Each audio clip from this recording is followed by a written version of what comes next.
No, estaba diciendo que para mí es bien grato estar con ustedes ahora en la mañana. Saludos a Verónica, Jorge, muchas gracias por la invitación. Entonces, sí, este es un problema que no se ha logrado resolver prácticamente 20 años.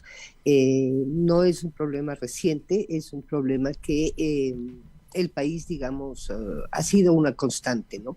Uno de los problemas es que la desnutrición crónica para los menores de 5 años y en particular para los primeros 1000 días, desde la gestación hasta que cumplen 2 años, eh, tiene, digamos, una importancia vital para el desarrollo en general. Si hay análisis sobre cuánto pierde el país, por ejemplo, por no invertir adecuadamente o con políticas apropiadas en desnutrición crónica infantil. Hay estudios también que ligan, es un indicador del desarrollo en realidad, es un indicador que siempre está vinculado a la pobreza. Entonces, estos factores, a veces cuando se trabajan las políticas públicas, no siempre se logra acertar.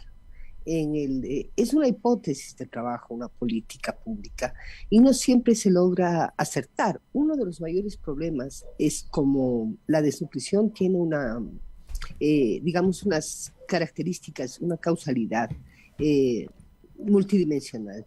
Tiene que ver con los ingresos de las familias, pero no solamente con eso. Tiene que ver con un adecuado sistema de atención primaria de salud que vacune a los niños, control de niños sano, que siga niño a niño. También tiene que ver con ciertas prácticas culturales que tenemos como sociedad, como familias. Está distribuida tanto en sectores, digamos, como esta es una sociedad tan desigual, pero por ejemplo, en los quintiles más altos de población, digamos, aquellos que ganan $1,500 mensuales, se puede también apreciar un 14% de destrucción crónica. Esto significa que hay un peso cultural muy grande sobre la crianza de los niños pequeños, etcétera. Entonces, y digo que es invisible porque no se ha analizado adecuadamente. Al principio el país lo que hacía en los años 2000 es la distribución de alimentos. Pero como vemos, el problema no es solamente alimentos. Justamente esta política tiene que tener, digamos, capacidad de actuar simultáneamente sobre al menos los 3 tipos de elementos que ya le señalé. Porque agua potable es otro importantísimo, Ujú. que está vinculado justamente con el de las prácticas culturales. Leí hace un momento el tema de las juntas de agua. En el país operan 3.000 juntas de agua, sobre todo en el sector rural, y tienen una responsabilidad enorme respecto a la calidad del agua, ¿no? Entonces, la política pública tiene que trabajar simultáneamente sobre estas causas y eso implica, pues, mejoramiento de ingresos, tiene que trabajar en un sistema de salud abastecido, pero además de abastecido eficiente, que sea capaz de buscar activamente a los que no llegan, especialmente a los rurales, obviamente. Y en tercer lugar, tenemos que aprender a lavarnos las manos, a tener higiene en el hogar, a tomar, si es que no es agua potable, por lo menos clorada. Entonces son cosas que el país, por distintas circunstancias, luego de la distribución de alimentos, que eso es lo que se hizo un intento en el 2014. Yo comencé a revisar la situación de peso y talla de los niños de los centros de desarrollo infantil. Y justamente ahí me di cuenta de que el problema no es tanto la estimulación, cuanto la salud y la desnutrición de los niños. Entonces, desde esas épocas, eh, estoy planteándole al país que hay este problema Un y tema que, justo sí, un tema que me queda quizá la duda en una paradoja y que se evidencia en los datos, y es que en el sector justamente campesino y rural es en donde más presente está la desnutrición crónica infantil, pero es una paradoja porque se supondría que el campo produce los alimentos para el consumo de todo el país, ¿no es cierto? Entonces, en términos de despojo, ¿Qué pasa con la economía de los campesinos y campesinas? Y ahí un poco me pierdo, si bien sí hay factores culturales, pero hay la responsabilidad del Estado justamente de abastecer de agua. Conversábamos hace un par de días con la alcaldesa de Esmeraldas. Esmeraldas no ha logrado justamente superar estos temas, varias décadas del tema del agua potable en sus comunidades más populares. Y no se diga en la Sierra Centro, en la Sierra Sur. Entonces, ¿qué pasa justamente con estas condiciones de la ruralidad que producen alimentos que paradójicamente sufren sus niños y niñas desnutrición crónica infantil? Quizás unos datos nos ayuden. Mire, hay como 6,5 millones de personas viviendo en la ruralidad, digamos. La gran mayoría son pueblos y nacionalidades indígenas. De esos, la mitad son pobres. Y cerca del 28% son pobres extremos. Entonces, eso implica que las familias con estas líneas de pobreza, $84, significa pobres de extremos, $1.50 diario.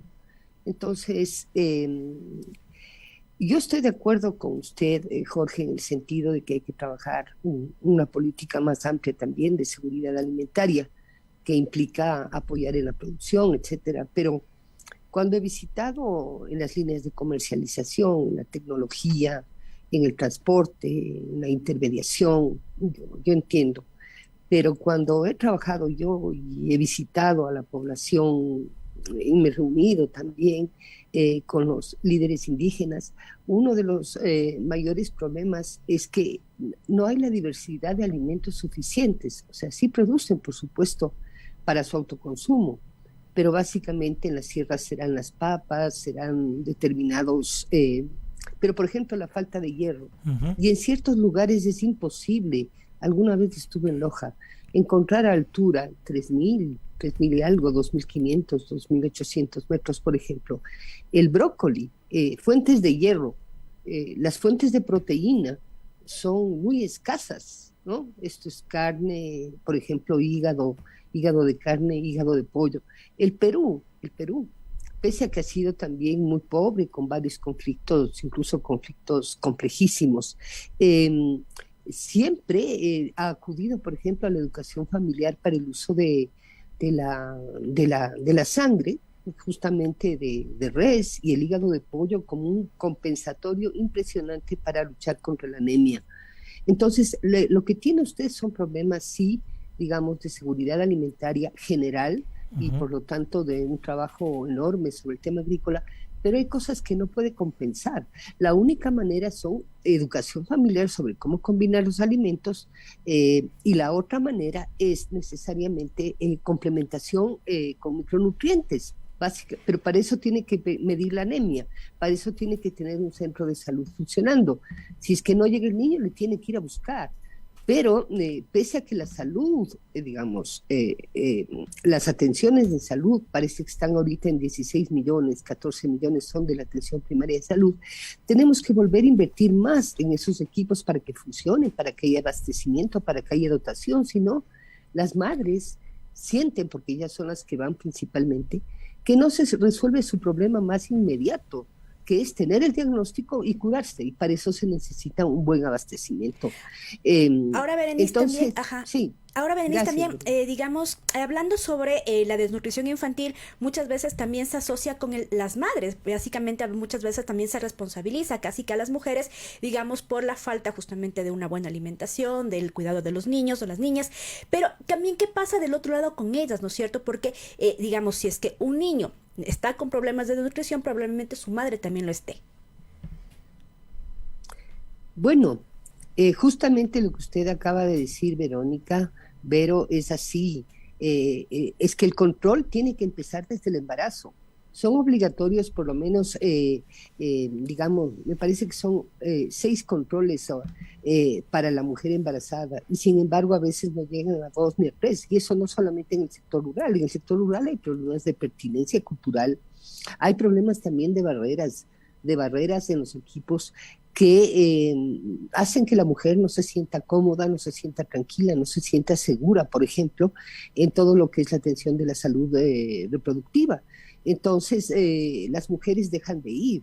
El Ministerio todavía, el Ministerio de Salud, el sistema de salud, tiene que hacer un esfuerzo bien grande para introducir la pertinencia cultural, para trabajar la violencia de género, el embarazo adolescente, que es otro problema tan serio en el país, un problema tremendamente grave. Tiene que, y justamente, o sea, una niña de 15 años se embaraza, obviamente que las condiciones no son las mejores, y por cierto ese niño va a nacer probablemente con bajo peso y luego vamos a tener problemas más graves de crecimiento y desarrollo del niño. Entonces, las mujeres, sin embargo, Verónica, son las que llevan a los niños a las unidades de salud. Pero el peso tan grande, digamos, que tiene el Ministerio de Salud de hacer no solamente atención, si usted se quiere, en consultorio, necesitamos que ese ministerio vaya a las comunidades a captar a aquellos niños que no llegan a la unidad de salud. A veces yo he escuchado y he visto madres caminar 4 o 5 horas para llegar a la unidad de salud. Entonces simplemente la madre recurre a otras fórmulas. La agüita si se enferma, ya no hace el cuadro completo de vacunas, la unidad de salud no va porque no tiene transporte, porque finalmente esperan en el modelo tradicional clínico que el paciente llegue, digamos el enfermo, no hay la actividad preventiva. Sí, ese es justamente otro de los problemas. En el 2021 prácticamente no vacunamos a los niños menores de 5 años en el esquema pediátrico, ni en el urbano ni en el rural, ¿no? Parte del desabastecimiento fueron las vacunas. Entonces, si no tenemos niños vacunados, si no tenemos, digamos, un trabajo sobre la mujer gestante, los controles y nominales tienen que ser, pero ese es el otro cambio que tiene que haber. Tenemos que seguir niño a niño con nombre y apellido de cada comunidad. Si no hacemos eso hasta los 2 años, porque los países que tuvieron éxito, me refiero a Perú, a Chile, por ejemplo, a Brasil, básicamente fue con un sistema nominal, niño a niño con nombre y apellido, controles de salud mensual durante el primer año y luego controles espaciados durante 2 meses, peso, talla, pero mucho también está en que el país busca más bien la especialidad, ¿no?, hospitalaria y no genera una buena demanda también sobre la salud pública. Eso tiene que cambiar. Hemos invertido bastante en salud, tenemos bastantes médicos, enfermeras, hay que hacer un trabajo enorme para que la salud también culturalmente sea no una barrera, sino sea más bien la puerta de acceso.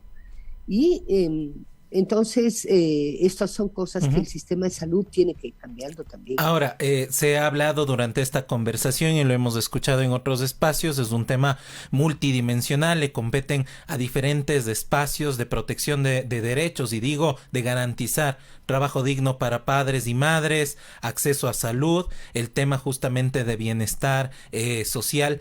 Usted que estuvo al frente de una cartera de Estado del Ministerio de Inclusión Económica y Social, a veces las campañas no son suficientes. ¿Qué pasa con este diálogo entre las carteras de Estado para comprender justamente esta problemática de la desnutrición crónica infantil, para en realidad apostarle a políticas públicas que puedan solventar y no esperar y conversar de esto en 10 años más?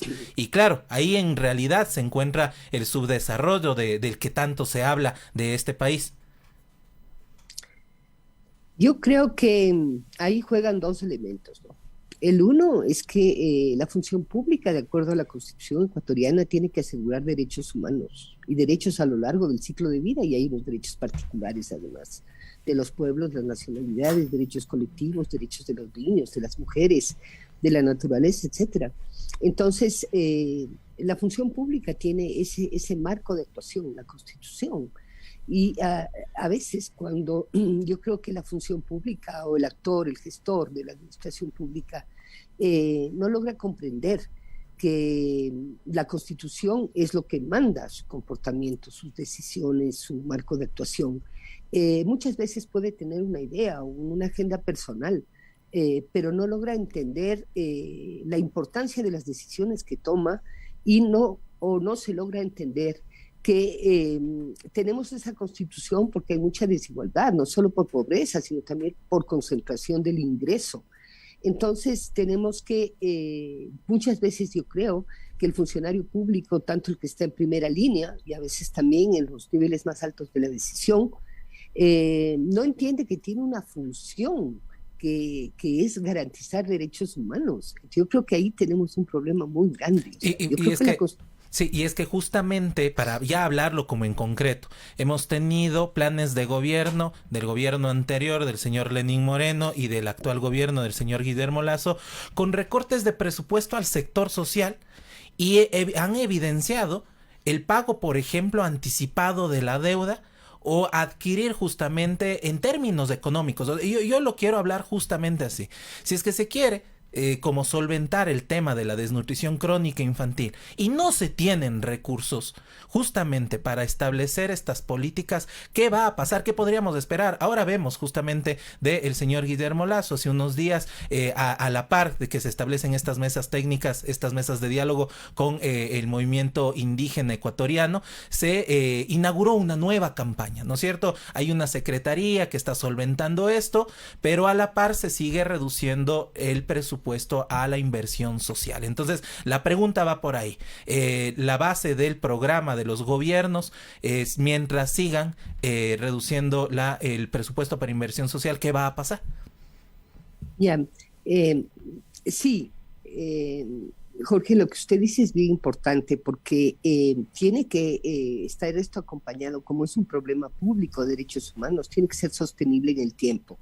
Primero, a mí sí me parece sumamente malo que el país piense que se inaugura cada 4 años. Eso no es así. Nosotros tenemos una crisis fiscal, una crisis de recursos tenemos. Luego de la pandemia la pobreza es enorme. Entonces tenemos una situación de hambre en el país, ¿no? Lo que usted dice es cierto. El gasto social en el año 2020 bajó como porcentaje del PIB, más o menos 1 punto. Eso incide directamente. Ayer nomás veía unos estudios del Banco Central, y usted en los estudios del Banco Central son estudios serios. Ahí le dicen pues justamente que a menor inversión social, más pobreza, a menor inversión social, más desigualdad. O sea que esto de la inversión social no es una cosa menor. Tiene que ver con el comportamiento de la economía y tiene que ver con, obviamente, los derechos de las personas, pero tiene que ver también con la superación de la pobreza o con avanzar en esa línea.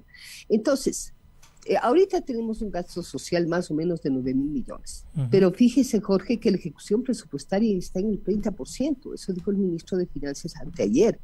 Esto es gravísimo, ya estamos en el mes de julio, entonces por eso no hay medicamentos, por eso le falta esto, le falta esto otro, o estamos pagando, el país tiene un endeudamiento muy grave, tenemos un presupuesto como de 33,000, 34,000 millones, y la deuda global, digamos, pública, tanto interna como externa, prácticamente llega a los 75,000 millones de dólares, es decir, que cada ecuatoriano que nace más o menos está ya debiendo 4,000 millones de dólares. Esa es la situación. Como tenemos problemas de crecimiento económico, de empleo, que sería lo lógico, ¿no? Porque esto se soluciona con ingresos familiares, empleo, y se soluciona pues con inversión social para los que no logran justamente, digamos, emplearse. Entonces, el problema que tenemos es que estamos tremendamente endeudados, tenemos una gran dependencia todavía del petróleo y tenemos problemas ahora también de seguridad. Entonces, muchos recursos probablemente que antes iban a la inversión social o que podían haber expandido el gasto, ahora estamos contratando más seguridad, porque sin seguridad, entonces la nómina, fíjese Jorge, la nómina que hay en el sector público de docentes, básicamente, del área de la salud, es la misma nómina que básicamente existe entre policías y militares en el país. Yo respeto mucho el trabajo de las Fuerzas Armadas, de la Policía Nacional, pero bueno, ahí tenemos cerca de 90,000 personas. En el sistema de salud usted tiene 90,000 personas aproximadamente. Entonces, en este momento, además, tenemos este otro problema de la seguridad. La pregunta es, ¿por qué el país ¿no? O el peso de los subsidios, ¿no? 3.400 millones de dólares, ¿y a quién beneficia realmente los subsidios? Yo entiendo, no es una cosa de quitar así nomás los subsidios, pero sí hay que discutir a quién benefician los subsidios. Entonces, a mí creo yo que es importante este análisis, ¿no? Ver dónde están los ingresos, ver dónde están los gastos y quién se está beneficiando, digamos, de la general de la estructura del presupuesto. Porque, Jorge, ¿de dónde más sale el dinero para trabajar con el sector público? Del presupuesto, no hay más. Es decir, no hay plata que salga del cielo, que caiga, no. Entonces tenemos que, justamente la discusión es estructural, porque tiene que ver con estas desigualdades estructurales y esto que le estoy mencionando. Entonces, ahorita estamos gastando tanto en defensa como en personal, como ya le decía, casi lo mismo que en la salud pública, el mismo número, sí, salud, sí. Sí, para finalizar, nada más, Berenice, de manera muy rápida, el presidente de la República ha anunciado una política de compensar económicamente, dar un bono a las madres gestantes. ¿Es suficiente, digamos, atender a los niños, niñas, con todos estos ámbitos que hemos hablado, con un bono para los 100 primeros días, 1000 primeros días de nacidos? Sí, porque en este momento usted tiene que hacer algo de protección de los ingresos familiares y básicamente a veces lo que pasa es que tenemos una idea de la política social como una herramienta, digamos, para gestionar el futuro. No, la política social tiene que trabajar ahora, no solamente una herramienta de futuro.